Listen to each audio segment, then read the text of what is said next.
We need to talk about the future of Hell Let Loose. No, seriously, in today's video, I'm going to be going over, well, the tricky past that it's had, its pricing history, and its newest free weekend. Not only that, but update 16 that recently came out, and the future, because, boy, we're looking ahead to 2025, and Team 17 have been busy. Very, very busy. I'm just going to squeak my microphone a little bit closer to my face. So Hell Let Loose has been through some tumultuous times, that mostly the relationship between Team 17 and, well, its player base. All of this is because when Team 17 took over the game, they didn't exactly do a community-focused progression system. They did a money-focused progression system, which, as we all know, is not a great thing for anybody that's actually trying to play the game. And because of this, the Steam reviews started to drop a little bit. I say a little bit. It actually went down to mixed at one point, which is kind of a bit crazy. The player base started to dwindle as well, but alas, after the last few months, the Steam reviews have started to go up again. We've got more and more positive ratings, and we're on 81% of positive ratings at this point in time, which is actually pretty impressive for a game like Hell Let Loose. So we are now sitting at mostly positive, which is a lot better than before. Yet it's not all sunshine and roses. For a game that claims to be realistic, it does a poor job of it. General insanity says on Steam. You can't pick up any weapons, you can't talk to enemies, and it doesn't run very well. That's the general consensus. There's a lot of voice over IP bugs at the moment where the headset is not being recognized, and that's something that I've actually found as well. But not just this, that a lot of the maps just aren't getting used. There are so many within the rotation, but people just don't play them. Servers don't select them, and it's kind of for obvious reasons. You've got your St. Mary and Glees. Sometimes people play Foy, but even that's kind of dropping off. Omaha Beach is still being used quite a bit, and Carentan. But apart from that, people just aren't playing anything from the roster.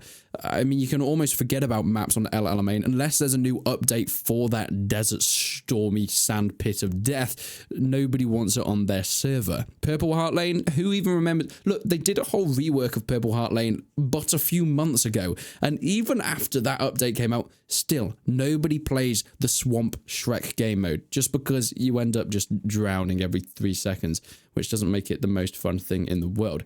Yet, more recently, and especially coming December and January, we've had a free weekend, and you can see just by the player numbers that it shot up to 20,000 concurrent players, which is kind of a bit mental. Okay, granted, it has settled down a little bit, but even if we look on the 3-year max from its early access, there has been such a good and steady player base for this game that I don't see it going anytime soon. You can see this little drop here was when we had the free weekend, and it dropped down, and towards August and September, it was kind of the lowest that it's been in a while. Of course, back in August and September of this time as well in 2023, we also saw that drop. This is just when they tend to bring out the worst community updates. But of course, that free weekend has brought us back up to 20,000 concurrent players. And I expect that, sure, it is going to go up and down a little bit. I think it will flatten back out at around 15,000, 16,000 concurrent players, which is, you know, pretty impressive. It is a game that has managed to stand the test of time, and despite a lot of the criticism, it is still going. But let's talk a little bit about Update 16, that new map that came out, Elsenborn Ridge. It was the less documented, but once again, a very integral battle from the Battle of the Bulge, pretty much a few miles away from Foy. Okay, it's like 40 miles away, but in England terms, that's actually the other side of the country. It had the warfare and offensive US game modes, offensive German, and control skirmish, and I think it was a pretty successful map. People kind of fell in love with it somewhat. You see, there was, of course, the crossovers that you had when it comes to Foy itself being a snowy map, but I personally really, really love the variation because it does just about enough. You've got those forests, you've got those trenches, and you've got the, is it that artillery area where you've got the depot of all the ammunition and the artillery cannons? And it is such a good last stand opportunity. I mean, I did that with some mates, and it was genuinely incredible. Ping it fresh. I'm doing a bomb and run. Careful, Charlie. It's awfully close. I'll safety open. It's alright, I'm invincible. Oh, I'm gone. dead. There's a guy right on the other side of it. Yeah, it's just great. Right, fire and precision. No, I can't look up. Just straight Oh, run. it killed me. There was like 4 or 5 friendlies watching it come down, and they did cool. Supply just dropped on you, James. The racial slurs works, guys. Good job. That was the guys. Thank you, man. I've been strafed for the 3rd time this game. Someone hated you. Moved away from you. they actually did some improvements to server queues as well, which is absolutely fantastic because I think a lot of people were stuck on lock screens and all that sort of stuff. And there's been some great overhauls to the map and the UI and the way that looks. So you also brought in things like the VFX scenarios, like light snow, medium snow, heavy snow, and blizzards. And these can actually change throughout the maps now. It was kind of their first look into it, and I think they're going to be implementing it onto the sandy maps as well, as we're about to get onto, where the weather will change within the games. And it's not just set weather conditions when you load up. It will actually change dynamically, completely altering the way you play. Now, once again, they did bring out some more unit skins.